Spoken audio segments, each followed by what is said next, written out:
요한계시록 강의 43번째 시간 되었다 말씀하실 때라는 설교의 제목을 가지고 담임 목사님 나오셔서 말씀 전해주시겠습니다. 여러분, 이 시간 하나님께서 함께 하시는 줄을 믿습니다. 천지를 창조하시고 또 지금도 우리를 주관하고 계시고 이 우주와 만물을 유지하고 계신 그 전능자 아버지 하나님의 말씀을 듣는 것입니다. 하나님께서 오늘도 이 시간 우리를 주목하셔서 말씀을 통해서 우리를 양육하실 텐데요, 이 말씀이 깨달아지고 또 믿어지고, 그래서 우리의 삶의 태도들이 하나님께서 원하시는 그러한 모습들로 지어져 가기를 원합니다. 자, 계시록에서 세 가지 세트로 되어 있는 재앙들을 우리가 쭉 보았었습니다. 근데 그 중에서 이 마지막인 7 대접이 이제 이 땅에 부어지는 환상에 대한 말씀을 우리가 지금 몇 주간 동안 보고 있어요. 그래서 지난주 이 16장 앞에 보신 16장 1절부터 15절까지는 5번째까지 대접이 이 재앙이 땅에 부어지는 것을 우리가 말씀을 통해 보았습니다.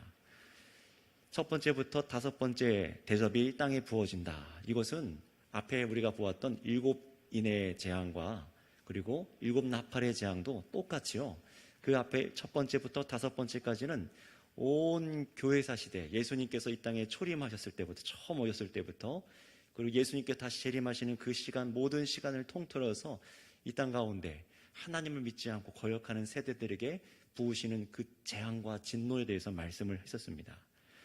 그런데 이 5가지 대접 재앙을 통해서 우리가 깨달은 것이 있어요. 그것이 무엇이냐면은 하나님의 심판이 이 세상 경제 구조를 따라 우상 숭배하며 살아가는 자들에게 정말로 분명하게 일어날 것이라는 것과, 이렇게 믿지 않는 자들의 인생 속에 고통이 바로 하나님의 진노임을 우리가 깨달았습니다.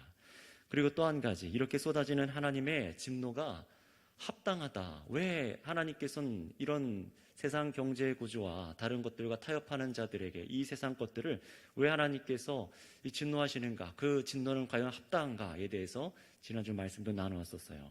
왜 그랬습니까? 하나님을 비방하고도 도무지 회개하지 않는 그 죄악, 이 세상 가운데 하나님을 찬양하고 예배하는 것이 아니라 도무지 끝까지 회개하지 않는 그 죄악을 하나님께서는 아시고 그들의 죄악을 분명히 심판하십니다. 그런데 이렇게 5가지 재앙이 일어나고 있음을 알게 하신 것은 이 세상에 대해서 먼저 말씀하신 것이 아니라 예수님을 믿고 있는 교회들에게, 우리들에게 먼저 말씀하셨다는 사실입니다. 먼저는 요한계시록에 누구에게 전해졌습니까? 그 당시에 로마의 핍박을 받고 있었던 이 터키 지역, 이 소아시아 7교회에게 이 말씀이 처음 전해졌습니다. 교회들에게 이 심판의 말씀이 전해진 거예요. 그 이유는 무엇인가요? 이런 로마의 핍박 속에서 가장 큰 권력과 돈과 명예와 세상 구조로부터 핍박을 받고 타협할 것을 권유받고, 그래서 우상에게 절하지 않는 사람은 어떻게 됩니까? 무역할 수 없고, 예를 들면 지금 환물, 운송연대가 다 파업을 해서 지금 전철 타기도 어렵고 기름을 구하는 것이 점점 어려워질 것이다, 이런 얘기를 하잖아요. 근데 그 당시는 어땠냐면 예수님을 믿고 로마 황제에게 절하거나 이 상인들의 연합 길드의 그 안에서 우상 숭배를 하지 않으면은, 너희도 우상 성비지 않으면은 경제 구조 활동을 할 수 없다라는 거예요. 물건도 공급받지 못하고 배 타고 무역으로 돌아오는 것들도 공급받거나 상권을 잃어버리는 것이 그 당시 예수님 믿는 사람들이, 우상 숭배를 거절하는 사람들이 겪었던 핍박이었습니다. 바로 그런 가운데 성도들에게 말하는 거예요. 끝까지 믿음을 지키라. 저 세상 가운데 살아남으려고 조금 타협해서 살 수 있을 것 같지만 하나님께서는 그걸 주목하고 보고 계신다라는 거예요. 그래서 타협하지 말아라. 이렇게 하나님께서 합당하게 지금도 또 죄악에 타협하는 자들에게 진노하고 계시고, 좀 믿지 않는 자들에게 계속해서 진노와 여러 가지 재앙들을 통하여서 계속해서 그들을 벌하고 계시다는 것을 깨달으라고 이 계시록 말씀을 알게 하셨습니다. 자, 그렇다면 여러분, 끝까지 회개하지 않는 사람들도 있었죠. 요한계시록 말씀을 보면요, 끝까지 회개하지 않는 사람들도 나와요. 그들은 어떻습니까? 진노 중에 하나님의 긍휼을 구하지 않고 여전히 세상과 타협해서 세상의 돈과 명예를 따라가면서 예수님을 거절한 사람들이 있어요. 여러분, 그런 사람들은 마지막 때까지 어떻게 된다고 말씀합니까? 오늘 그 질문의 대답이 오늘 읽은 6번째, 7번째 마지막 대접 재앙이 부어지는 환상을 통해서 나타날 텐데요, 여러분, 오늘 이 본문 말씀을 잘 들으셔서 이 다음 질문을 한번 생각을 하면서 이 설교를 들어보셨으면 좋겠어요. 어떤 질문이냐면요. 나는, 여러분이죠. 나는 6번째와 7번째 재앙이 부어지는 그때에 과연 나는 어떤 상태일까? 왜냐면요. 이 6번째와 7번째는 이 온 교회사 시대 전체에 일어나는 하나님의 재앙이 아니라 정말로 역사 끝에 일어나는 재앙이거든요. 그 환상들에 대해서, 환상을 통해서 그 재앙이 무엇인지 보여줄 텐데, 그렇다면 나는 과연 만약에 여러분들이 그때에 여러분들이 있을 때, 그런 재앙이 부어질 때 나는 과연 하나님 앞에서 그 재앙 앞에 나는 어떤 상태일까? 하나님께서 그때에 나를 어떻게 기억하고 계실까? 이 두 가지 질문을 한번 생각하면서 오늘 설교를 들어보시기 바랍니다. 그래서 여러분, 본문의 말씀의 의미를 하나씩 깨달아가면서 정말로 여러분 자신이 나는 정말 하나님 앞에서 이 시대 속에서 어떠한 사람으로 서 있기 원하는지 예배자로서 마음을 드리는 모두가 되시기를 바랍니다. 자, 우리 본문 12절 말씀을 같이 읽어볼까요? 12절입니다. 시작. 또 6째 천사가 그 대접을 큰 강 유브라다에 쏟음에 강물이 말라서 동방에서 오는 왕들의 길이 예비되었더라. 아멘.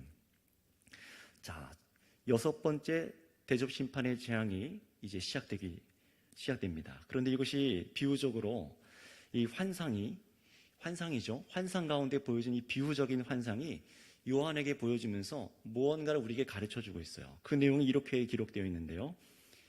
6번째 대접 재앙이 부어지자 큰 강 유브라데에 쏟아짐에 강물이 말라서라고 말합니다. 이 말은요, 일단 문자적으로 구약 성경 시대에 일부 성취된 내용입니다. 이사야서 11장 15절 말씀을 한번 찾아서 우리가 읽어보면 좋겠습니다. 정말로 이 말씀이 이루어진 말씀을 갖고 하시는 것인가? 이사야서 11장 15절입니다. 이것을 잘 알지 못하면은 이단들이 또 이걸 갖고 이리저리 갖다 붙이기 때문에 이 말씀이 어떤 성경에서 인유되고 사용된 것인지를 아셔야 됩니다. 이사야서 11장 15절 말씀입니다. 함께 읽겠습니다. 시작. 여호와께서 애굽 해만을 말리시고 그의 손을 유브라데 하수 위에 흔들어 뜨거운 바람을 일으켜 그 하수를 쳐 7갈래로 나누어 신을 신고 건너가게 하실 것이라. 아멘.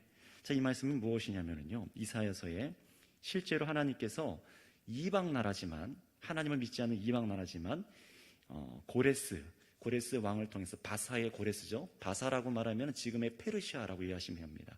지금은 없어졌지만 페르시아라는 제국 여러분들이 들어보셨을 거예요. 굉장히 강대국이죠. 그 페르시아의 이 바사, 이 고레스 왕이 하나님의 도구로서 이 유브라데 강이 말라지고 나면은 이 유브라당을 마른 땅처럼 건너서 무엇을 하실 것이냐? 이 바빌론을 칠 것이다. 침략할 것이다. 그들을 완전히 무너뜨릴 것이다. 라는 말씀이 이 이사야서 말씀입니다. 그래서 정말로 그렇습니다. 고레스 왕이 바벨론을 멸망시키고 또 그 과정에서 고레스 군대는 얕아진 유브라데 강을 건너서 불시에 바벨론을 침투해서 역사 속에서 정말로 멸망시켰습니다. 그래서 이사야서 41장 2절이나 또 예레미야서 50장 41절 이후에 보시면은 이 바사의 왕, 이 고레스 왕, 그리고 동방에서 왕들이 하나님께서 바벨론을 치기로 한 예비한 왕들로 기록이 되어 있어요. 여기 나와 있는 동방의 왕들이라는 것도 하나님을 믿는 사람들이 아니에요. 다 이방 민족들입니다. 동방에서 무엇을 하려고요? 바벨론이라는 하나님 나라의 백성들을 포로로 끌고 갔던 그 바벨론 나라를 치기 위해서 고레스와 동방의 많은 나라의 왕들이 이들에게 와서 침략해서 이 바벨론을 침략하고 침탈해서 어떻게 된다는 겁니까? 악한 바벨론을 심판하고 하나님의 민족인 이스라엘 백성은 구원하시겠다라는 약속이 이 이사야서의 말씀이었어요. 그대로 역사 속에 일어났습니다. 자, 그런데 왜 바벨론을 이렇게 치셨느냐? 금방 말씀드린 것처럼 바벨론에 포로로 잡혀있는 자신의 백성, 이스라엘 백성을 구원하시기 위해서 구약시대에 이런 일들을 하나님께서 행하셨어요. 그래서 역사 속에 실제로 이 바사, 페르시아 왕 고레스가 바벨론을 점령하고 이스라엘은 드디어 여러분들이 아시는 것처럼 70년 만에 이스라엘은 포로에서 해방이 되어서 자기 고국으로 돌아옵니다. 그래서 하나님께서는 이 구약에서 애굽에서 홍해를 갈라서 땅을 마르게 하시는 이 사건들, 아니면 요단강을 마르게 하신 사건들, 또는 유브라 대강을 이렇게 말려서 이 바벨론을 친 사건들, 이렇게 물을 말려서 심판과 자신의 백성을 구원하시는 이런 사건들을 계속해서 보여주시면서 하나님께서 이렇게 우리를 건지시고 심판하시는 분이구나라는 이 심판의 이미지를 계속해서 보여주셨어요. 바로 이 이미지대로 계시록에서도 말씀하시는 겁니다. 계시록 본문에 유브라 대강을 말리신다라는 말씀은요, 구약시대에 일어나는 일을 또다시 말씀하시는 것이 아니라 앞으로도 이렇게 어떤 강이 마를 것이다, 이 말을 하시는 것이 아니라 어떤 한 민족이나 한 지역의 얘기가 아니라 비유적으로 온 세상에 하나님께서 심판을 행하실 것이다 라고 말을 하는 거예요. 우리가 지금 계시록에서 보아왔듯이 구약에서 바벨론이라는 나라를 계속해서 계시록은 무엇이라 보여줬습니까? 바벨론하고는 상징입니다. 실제로 구약시대에 있었지만 이 바벨론이라는 상징을 통해서 이 바벨론은 온 세상 가운데 하나님을 대적하는 모든 사회 경제 구조에 대해서 이 바벨론이라는 것을 말씀드렸어요. 그렇듯이 도저히 무너질 것 같지 않잖아요. 지금 저와 여러분들이 살아가고 있는 이 경제 구조가 무너질 것 같습니까? 그렇지 않겠죠. 가진 자들은 더 갖고 더 견고해져서 이 사회 구조가 망한다는 것은 상상하기 어렵습니다. 그런데 하나님께서 이 유브라 대강을 말리신 것처럼 바로 이 경제 구조 속에 돌아가고 사람들이 의지하고 있는 이 모든 것들을 하나님께서 말려버리고 끝내버리시겠다라고 말씀하시는 거예요. 그것이 바로 이 5번째 재앙의 얘기입니다.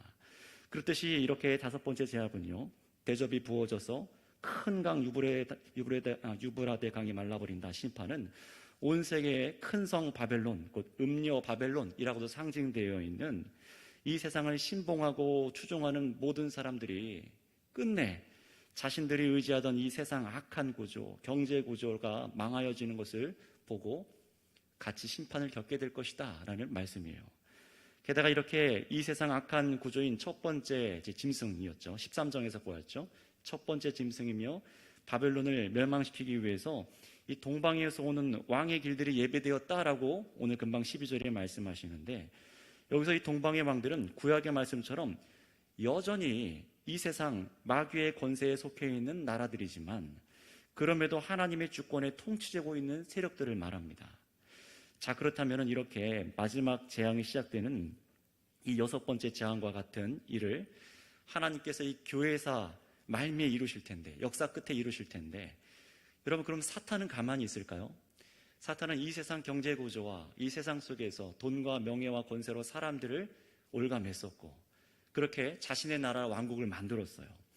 그런데 그것을 지금 끝장내려고 하시는, 물론 십자가 위에서 주님께서 십자가에서 마귀 사탄을 이기시고 분명히 사탄의 권세를 패배시키셨지만 아직 이 땅 가운데 권세를 부리고 교회를 핍박하는 이 모든 경제 구조와 마귀와 귀신의 세력들을 하나님께서 이제 마지막 끝에 예수님을 재림하게 하셔서 이것을 모든 것을 패망시키려고 하는데 마귀 사탄이 가만히 있을까요?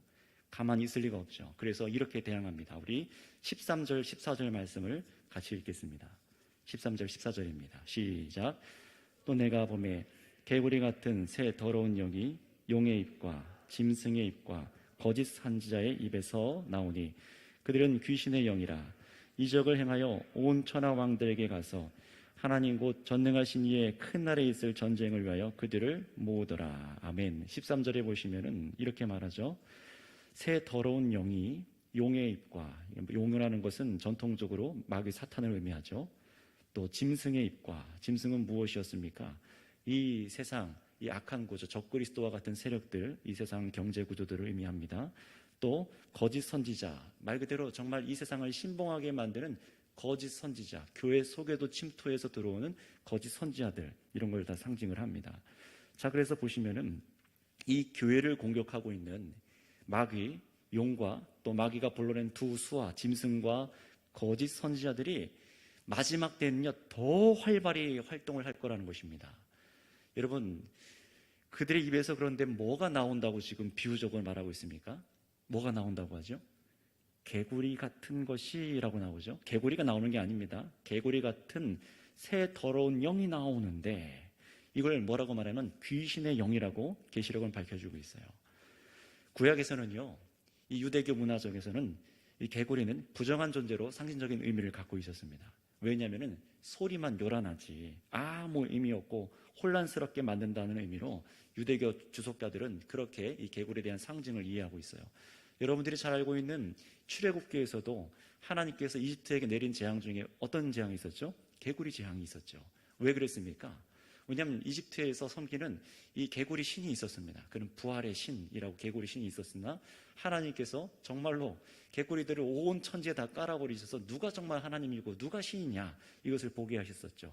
헛된 거라는 거예요. 너희들이 섬기는 그런 잘못된 것들이 헛된 것이다 라고 해서 이 개구리 재앙을 내리셨던 것인데, 오늘 여기서도 지금 계시록에서 말씀하시는 이 개구리라는 것은 부정적인 존재, 소리만 크고 요란하게 해서 우리의 소리를 소동하게 만들고 이런 존재로서 개구리에 대해서 비교를 합니다. 그런데 이걸 뭐라고 말하냐면 귀신의 영이라고 분명히 밝혀져요. 개구리가 귀신이 아니라 귀신의 영이라는 것입니다. 귀신의 영들, 귀신들이 나와서 모든 것을 혼란스럽게 하는 것이에요. 근데 그냥 마귀, 세상의 적그리 세력만이 아니라 거짓 선지자에게도 이 귀신의 세력들이 나온다고 말합니다. 이게 무슨 말이냐면은 지금 모든 경제 구조에 있는 이 세상에 하나님을 거절하고 있는 모든 것들에 대해서는 이 마귀가 그 수의 배후의 세력들이 있다라는 거예요.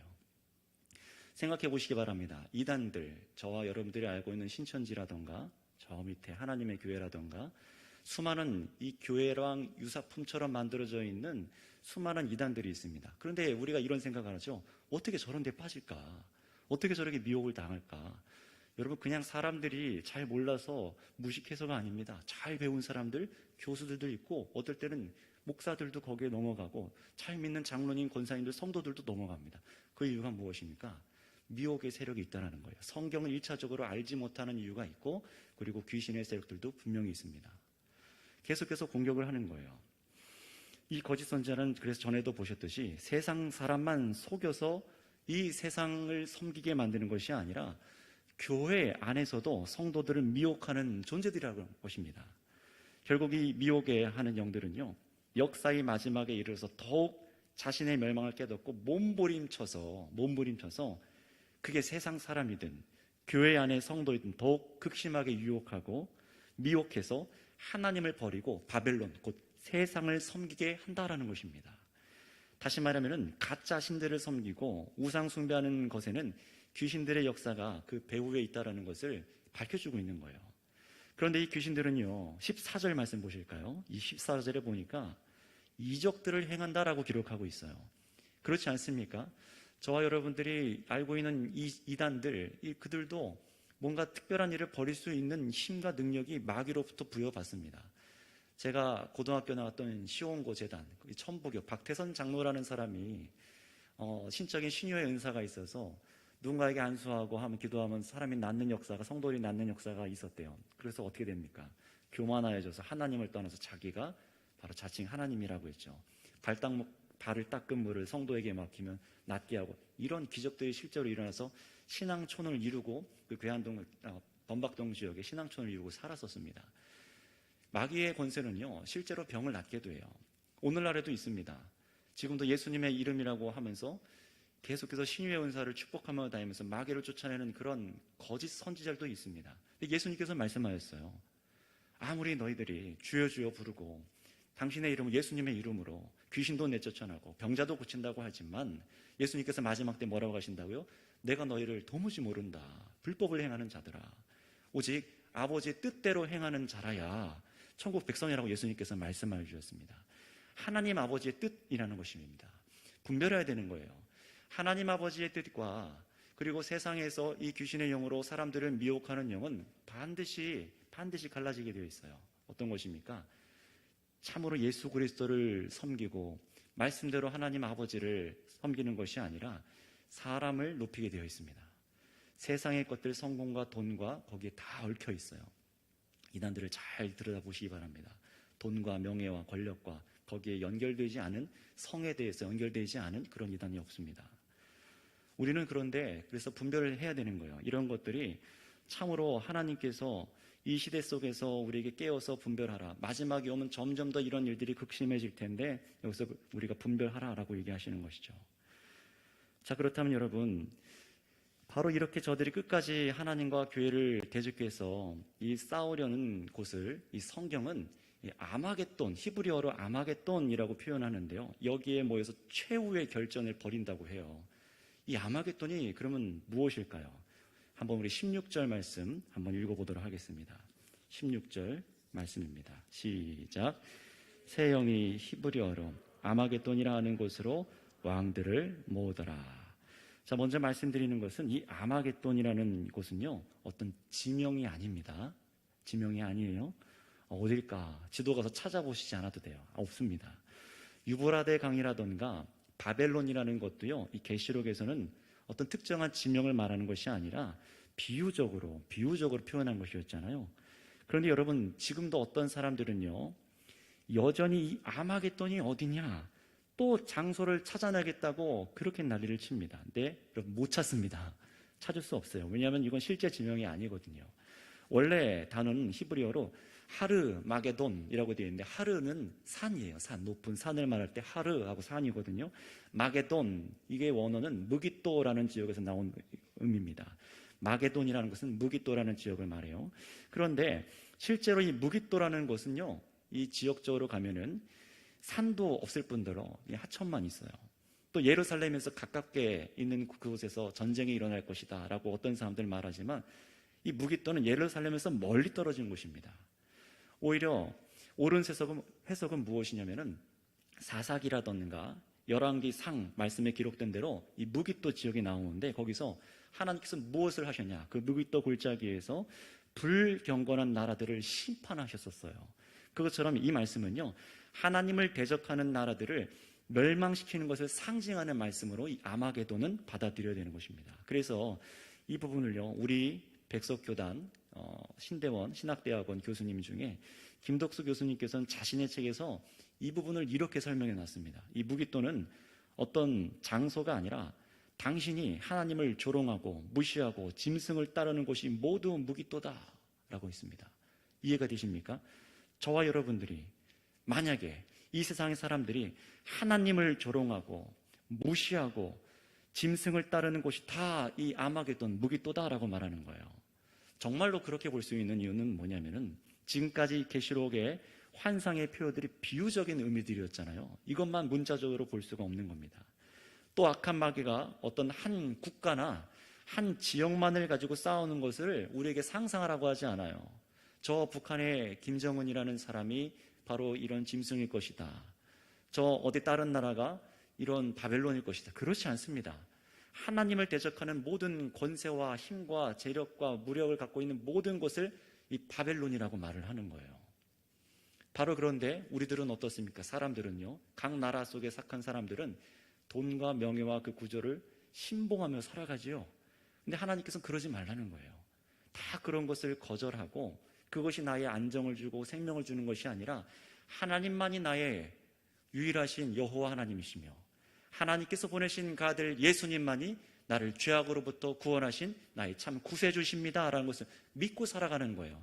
예수님께서 그래서 우리에게 주기도문을 가르쳐 주셨잖아요. 우리가 쭉 예수님의 기도를 읽다 보면 이따 예배 끝날 때도 마칠 때도 할 텐데요, 일용할 양식을 주옵시고 라고 기도하지 않습니까? 일용할 양식이 무엇입니까? 우리가 먹고 살아가는 이 음식이기도 하지만 예수님께서 나의 생명의 양식이 되는 줄 믿습니다. 예수님께서 나의 생명의 양식이세요. 저도 그래서 그렇게 기도를 합니다. 음식을 먹을 때, 주님, 이 음식 주셔서 너무 감사해요. 오늘 이곳으로 제 하루를 살아가지만 저의 참된 양식은 주님이십니다. 주의 말씀이십니다. 예수님의 말씀입니다. 그렇게 고백하고 살아가요. 왜 그렇습니까? 지금 나를 살아가게 하는 것이 이 물질, 음식, 이 음식을 사 먹을 수 있는 돈, 이 돈을 주는 이 경제 구조, 그것이 신이 아니라는 거예요. 나는 그것을 섬기지 않는다는 것입니다. 그런 고백으로 기도를 하는 겁니다. 그래서 예수님께서 가르치신 기도도 그렇게 연결되어 있어요. 그래서 여러분 어떻습니까? 저와 여러분들이 계속해서 세상에서 충돌하는 지점, 여러분들께서 계속 우상숭배의 유혹을 느끼는 그 지점, 교회로서 세상과 충돌하는 모든 지점이 바로 아마겟돈이라는 최후까지 접전지가 될 거라고 성경은 말하는 거예요. 하지만 여러분, 성도는 사실 거기서 두려워할 필요가 없습니다. 무기또 지역에서 하나님께서 행하셨던 역사처럼 결국 악한 세력이 거기서 심판을 받게 되고 성도는 구원받는 것을 믿으시기를 바랍니다. 그래서 계시록은요, 이런 역사 끝에 긴박한 이런 전투의 현장에서 대해서 말씀하시면서 지금을 살아가고 있는 성도들, 당시에는 소아시아 7교회였겠죠. 우리 성도들에게 이렇게 권면하고 계세요. 이런 심판이 있을 것이다. 그러니 성도들아 이 권면을 들어라 하고 15절 말씀하십니다. 다 같이 15절 말씀 읽어보도록 하겠습니다. 시작. 보라, 내가 도둑같이 오리니 누구든지 깨어 자기 옷을 지켜 벌거벗고 다니지 아니하며 자기 부끄러움을 보이지 아니하는 자는 복이 있도다. 아멘. 자, 예수님께서 불치에 오신다라고 누누이 말씀하셨죠. 도둑같이 임할 것이다 라고 말씀하십니다. 그래서 복음서에서도 깨어있으라라고 우리에게 말씀하시잖아요. 그 말씀과 동시에 이 계시록의 경고의 말씀대로 영적으로 성도들아 깨어있으라라고 하는 거예요. 분명히 마지막 날이 다가올수록 이 마귀의 공격은 저와 여러분들에게 더 거세질 겁니다. 세상의 이 경제 구조와 권세들이 더욱 주님의 교회를 대적할 거예요. 저와 여러분들이 그래서 예수님을 섬기러 예배에 나오는 것, 이 수요일도 마찬가지일 거예요. 예배하러 이 자리에 나오는 것 불가능하게 만들 수도 있습니다. 더 일하지 않으면, 더 벌지 않으면, 밤새서 일하지 않으면 돈을 벌지 못할 정도로 그렇게 경제 구조가 흘러갈 수도 있어요. 아닐 것 같습니까? 실제로 북한에서, 중국에서는 일어나고 있는 일이고, 파키스탄이라던가 터키 지역에서, 이슬람 국가에서는 실제로 일어나고 있는 일들입니다. 주님 앞에 나아갈 수가 없어요.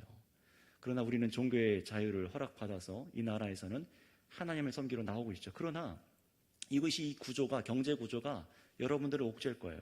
조금 더 벌어야 되게끔, 조금 더 나와서 하나님을 예배하고 하나님을 찬양하는 것이 아니라 조금 더 내가 벌어들지 않으면 살 수 없게끔. 여러분, 그렇게 우리에게 지금 말씀하시는 겁니다. 그런 순간이 오더라도 타협하지 말아라고 하시는 거예요. 이런 세상의 경제 구조와 권세들이 더욱 주님과 오늘날 앞으로도 교회를 대적할 것이고, 거짓 선지자들은 교회에서도 들어와서 괜찮다, 세상을 따라가라라고 타협하는 그런 말들과 메시지들로 그런 기복주의자를 축복하면서 성도들을 속이려고 할 텐데, 그런데 이런 공격이 거세질 것이니 깨어 있으라 라고만 하시는 것이 아니라 오늘 본문에서 뭐라고 말씀하시냐면은, 오실 때, 예수님께서 갑자기 오실 때 여러분들이 벌거벗고 있지 않도록 하라라고 말씀하세요. 여러분들이 지금 다 옷 입고 계시잖아요. 근데 이게 무슨 말입니까? 세상과 타협하지 않는 것을 깨어서 옷을 지키는 것으로 표현하고 계신 겁니다. 여러분들께서 세상과 타협할 때는 벌거벗은 것처럼 주님 앞에 온갖 더러운 죄악이 다 드러나 보일 것이라는 거예요. 언제요? 여러분들이 세상과 타협하다가 주님께서 갑자기 임하시는 그때에 아무리 여러분이 명품 옷을 걸치고 한다 할지라도 이 세상과 타협하는 그 채로 주님이 오실 때에 우리는 벌거벗겨져서 죄악이 다 드러나는 것처럼 하나님 앞에 서게 될 것이라는 거예요. 그래서 그렇지 않도록 저와 여러분들, 성도들은 타협하지 않고 우상 숭배하는 삶을 살지 말라고 주님을 맞이할 예복을 갖춰 입으라라는 것입니다. 옆 사람한테 한번 이렇게 얘기해 볼까요? 예수님을 맞이할 예복을 갖춰 입읍시다. 갖춰 입는 것이 무엇입니까? 여기서는 지키라라고 하거든요. 어려운 것이 아니라 이미 얻은 이 생명, 이 말씀대로 살아가는 이 삶에서 벗어나지 말라라고 하는 겁니다. 어떤 더 특별한 공덕을 쌓으라고 말씀하시는 것이 아니에요. 더 많은 믿음의 일들을, 이적을 일으켜라라는 것이 아닙니다. 무엇이요?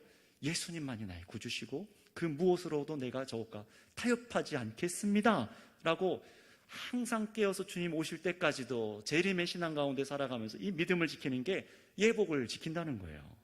그렇다면 여러분, 질문드립니다. 여러분에게는 이 옷이 있으십니까? 혹시 벌거벗은 것은 아니신가요? 좋은 옷을 입고 있고 세상에 옷 사입을 돈이 있다고 해도 주님을 거역하고 세상을 숭배하며 타협하며 살아가는 신앙이 있다면 이미 벌거벗은 겁니다. 여러분, 얼른 그런 삶을 끝내고 깨어서 옷을 지키는 삶을 살아가는 성도님이 되시기 바랍니다. 왜냐하면 주님이 오시면은 돌이킬 수가 없기 때문에 그렇습니다. 그래서 이어지는 17절부터는요, 더 이상 회개할 기회조차도 찾아볼 수 없는 말씀이 기록되어 있어요. 우리 17절, 18절 말씀 읽어볼까요? 시작. 일곱째 천사가 그 대접을 공중에 쏟음에 큰 음성이 성전에서 보호자로부터 나서 이르되 되었다 하시니 번개와 음성들과 우레소리가 있고 또 큰 지진이 있어 얼마나 큰지 사람이 땅에 있어 온 이래로 이 같은 큰 지진이 없었더라. 아멘. 이 시점은요, 주님께서 사도 요한을 통해 환상으로 먼 미래, 정말로 예수님께서 곧 재림하시는 그때에 역사의 끝의 말씀을 지금 보여주고 계시는 거예요. 그런데 이 7제부터는요, 이 마지막 대접이 땅이 아니라 공중에 부어진다라고 기록되어 있죠. 그리고 하늘의 성전 보좌로부터 하나님의 음성이 들리기 시작합니다. 뭐라고 하실까요? 되었다라고 하시는 거예요. 되었다. 여러분, 이게 무슨 말씀입니까? 이제 돌이킬 수 없다라는 것입니다. 끝이라는 거예요. 역사의 마지막에 도달했다라고 하시는 겁니다. 역사의 끝에는 여러분, 세상이 기대하는 해피엔딩은 없습니다. 하나님께서 세상을 향한 철저한 심판만이 있고, 그때는 하나님을 거역하는 세상 구조와 추종하는 모든 불신자에게는 더 이상 회개할 기회조차 주어지지 않는다라는 것입니다. 되었다라고 하시는 거예요. 하나님께서 그 음성을 말씀하실 때, 이렇게 말씀하시는 분은 천지를 창조하신 하나님밖에 없으십니다. 여러분, 그렇다면 이 음성이 되었다라는 이 음성이요, 27절의 음성이 여러분에게는 지금 이 순간 어떻게 들리시나요? 생각해 보세요. 주님께서는 되었다 하시고 분명히 불시에 이르실 거예요. 그 순간 되었다라고 말하기까지 여러분들의 생각, 마음, 행동, 그 믿음, 하나님께서 어떻게 보고 계실까요? 지금도 이 예배 자리에서 우리를 주목하고 보고 계신데 그때는 어떨까요? 우리 19절부터 20절까지 말씀을 같이 한번 읽어보겠습니다. 19절에서 20절 시작. 큰 성이 세 갈래로 갈라지고 만국의 성도도 무너지니 큰 성 바벨론이 하나님 앞에 기억하신 바 되어 그의 맹렬한 진노의 포도주 잔을 받음에 각 섬도 없어지고 산악도 간데 없더라. 아멘. 이 말씀이 참 두렵게 들릴 때가 있었습니다. 정말로 그런 일이거죠. 여러분, 어제 이제 밤에 늦게 한 10시 반쯤 사무실에서 나오는데 갑자기 막 눈이 우박처럼 떨어지더라고요. 놀랬어요. 막 후두두둑 떨어지는데 그것만 해도 깜짝 놀래가지고 그랬었습니다. 그런데 생각해 보세요. 우박이 내리는데 뒤에 가보면요, 나중에 어마어마한 양의 우박이 떨어진다라고 비유적으로 상징을 하고 있고 땅이 갈라지고 이런 것을 보면요, 감당할 수 있습니까? 우리가? 아마 몸이 얼어서 아무것도 하지 못할 거예요. 그런 마지막이 온다라고 얘기하십니다.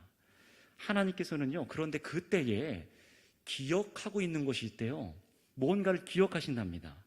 되었다라고 말할 때는 그냥 역사를 딱 종료시키는 것이 아니라 엄청난 지진이 있고 다 파괴가 되는데, 이 지진이 있다라는 것은요, 뭘 말하냐면 이 세상의 모든 경제 구조와 이 세상과 모든 것들이 다 파괴된다는 거예요. 큰 성 바벨론이 하나님 앞에, 그런데 뭐라고 말하냐면 큰 성 바벨론이 하나님 앞에 기억하신 바 되었다라고 말합니다. 어떻게 기억됐을까요? 하나님의 진노를 불러일으키는 기억을 하나님이 하신 거죠. 여러분, 성도가 이 세상의 고난 중에도 저와 여러분들이 신앙을 지키며 견디고 살아갈 때에 그때는 하나님께서 우리를 기억하여 주십니다 라는 말씀 되게 위로가 되잖아요. 나 같은 사람을 기억하여 주셨습니다. 코로나 이 3년 동안 나를 기억하여 주셨습니다. 이렇게 위로가 됩니다. 그런데요, 한편으로는 하나님께서 여러분을 기억하시는 부분이 전혀 다른 거라면 어떻게 되겠습니까? 멸망당할 바벨론과 같이 여러분들께서 세상과 타협하며 살고 하나님께 온전히 마음을 들이지 않고 살아간 것을 하나님께서 기억하고 계시다면 어떻게 되겠습니까? 되었다 말씀하시는 그때에 하나님께서 어떻게 여러분을 기억하기를 원하십니까? 우리는 이 질문에 지금 결단을 드려서 삶을 주님께로만 향할 수 있어야만 합니다. 이 말씀은 미래의 여러분의 태도를 바꾸라는 것이 아니라 지금을 촉구하고 있어요. 오늘 이 자리에 하나님의 음성을 듣고 있는 이 자리에 나의 태도를 어떻게 바꿀 것인가를 말씀하고 있는 것입니다. 왜 그럴까요?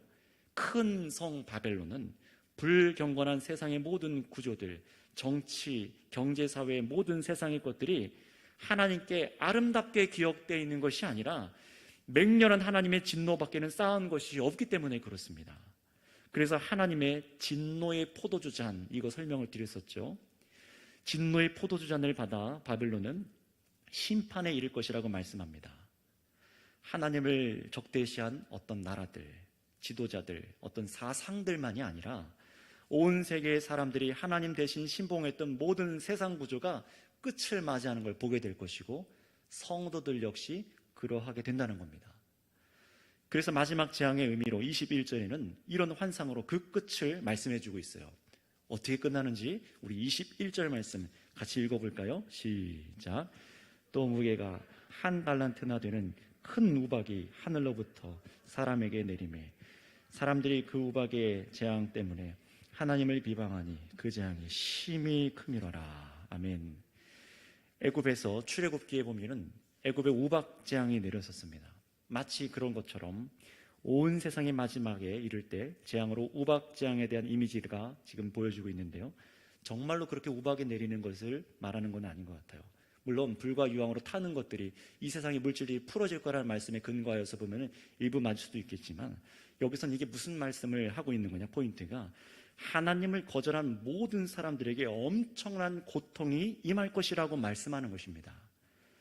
그래서 그 우박의 무게가 1달란트라고 되어 있는데 대략 한 오늘날로 환산하면 20kg에서 60kg 정도 되는 우박이라는 거예요. 상상이라도 해보셨습니까? 골프공 하나만 날라와도 머리가 깨질 것 같은데 20에서 60kg 정도의 무게의 우박이 떨어진다고요? 이 말은 무엇입니까? 그만큼 모든 것을 파괴하는, 완전히 파괴하는 심판이라는 거예요. 남김없이 파멸하여 회개의 기회가 없다라는 것입니다. 그런데 여러분, 여전히 그때에도 이런 엄청난 무게의 우박을 맞는 것과 같은 파멸에 이르러서 고통을 당하는, 심판을 당하는 사람들의 마음과 행동이 어떻냐면요, 뭐라고요? 하나님을 비방한대요. 그 순간에도 하나님을 비방한다고 합니다. 여러분, 우박의 재앙 때문에 하나님을 배방하니 그 재앙이 심히 크미러라. 이 말씀은요, 이런 거예요. 머리가 터질 것 같은 우박을 맞아가면서 소리를 질러가면서 하나님 용서해 주세요라고 하는 것이 아니라 하나님을 욕한다는 거예요. 당신이 살아있습니까? 하나님, 당신이 뭔데 우리에게 이런 고통과 나의 인생에 이런 고통을 주십니까? 우리가 뭘 잘못했기 때문에 이렇습니까? 왜 이렇게 하십니까? 당신이 악한 신입니다. 어떻게 이렇게 대할 수 있습니까? 또는 하나님을 직접 비난하지 않더라도요, 끝까지 죄를 회개하지 않고 멸망당하는 그 환경만을 비관하고 두려워하며 원망하는 것. 왜 이런 끝이어야 합니까? 고통스러우게만 하는 것도 하나님을 비방하는 것에 들어가는 것입니다. 세상을 아까워하면 그게 하나님을 향한 비난이에요. 마지막에 어떠실 것 같으세요? 갑자기 주님께서 임하신다고 생각해 보세요. 이 시간, 아니 여러분 딱 집에 돌아가시는 순간 커다란 우박만한 이 20kg, 30kg, 40kg짜리 우박이 떨어지면서 다 갈라지며 이 세상의 모든 경제 구조가 붕괴되고 주식과 모든 경제 구조, 나라와 여러분들이 알고 있는 무너지지 않을 것 같은 이 모든 것들이 깨어지고 망가지기 시작할 때, 그때 하나님께서 우리를 어떻게 보실까요? 우리는 어떤 것을 아까워했을까요? 어떡하지? 내가 쌓아놨던 재산, 내가 어떻게 취업한 내가 직장인데 하나님 이거 어떡합니까? 우리들의 그때 마지막 말이 무엇이겠습니까? 세상을 아까워하면 그게 하나님을 향한 비방이에요. 그러니 비난하며 그렇게 끝을 그들은 맞이할 뿐이라는 것입니다. 이것이 악한 인간상의 끝자락을 보여주는 죄성입니다. 동시에 그렇게 이런 심판이 지난 시간 보신 대로 응당하다라는 것을 말씀해 주고 있어요. 사람의 죄악, 끝까지 회개하지 않는 자들에게 하나님께서 이런 고통스러운 무서운 재앙을 내리시는 것은 응당하다라는 것입니다. 끝까지 회개하지 않기 때문에요. 여러분, 지난 시간으로부터 그래서 우리가 첫 번째 대접에서부터 5번째까지 대접은 온 교회사 시대를 전체를 걸쳐서 하나님께서 이 땅 가운데 계속해서 부으시는 진노를 봤어요. 그리고 오늘은 나머지 이 두 진노는 정말 역사 끝에 이른 하나님의 마지막 심판을 보았습니다. 자, 그렇다면 이제 설교를 마치는데요, 여러분들께서는 오늘 이 메시지를 읽고 지금도 우리를 주목하시며 자신의 말씀을 이 강단을 통해서 선포하고 여러분 듣게 하고 계신데, 여러분들 어떻게 이 말씀을 들으셨습니까? 우리 성도들은 어떤 마음을 품어야 될까요? 저 돌이킬 수 없는 마지막 심판의 불시에 닥치기 전에 여러분들께서 지금 당하는 하나님의 혹시 징벌들이 있다면, 그렇게 느끼시는 것이 있다면 하나님을 원망하시기보다 돌이켜서 하나님 앞에 엎드리시고, 또 타협하는 이런 세상 구조에서 타협하며 살아가는 것들이 있다면 회개를 하나님 앞에 드리시고, 미혹하는 자들이 지금 일어나 우리들을 미혹해서 계속해서 하나님보다 다른 것을 따라가게 만드는 거 있다면 여러분 철저하게 그것을 끊어버리시기 바랍니다. 깨어서 여러분 자신의 영혼을 지키는 복된 성도님들로 서시기를 이 시간부터라도 마음을 탁 정하셔서 여러분의 옷을 지키는 저와 여러분 다 되시기를 바랍니다. 기도하겠습니다. 두 가지만 기도할게요. 하나님께서 마지막에 이렇게 말씀하십니다. 되었다. 여러분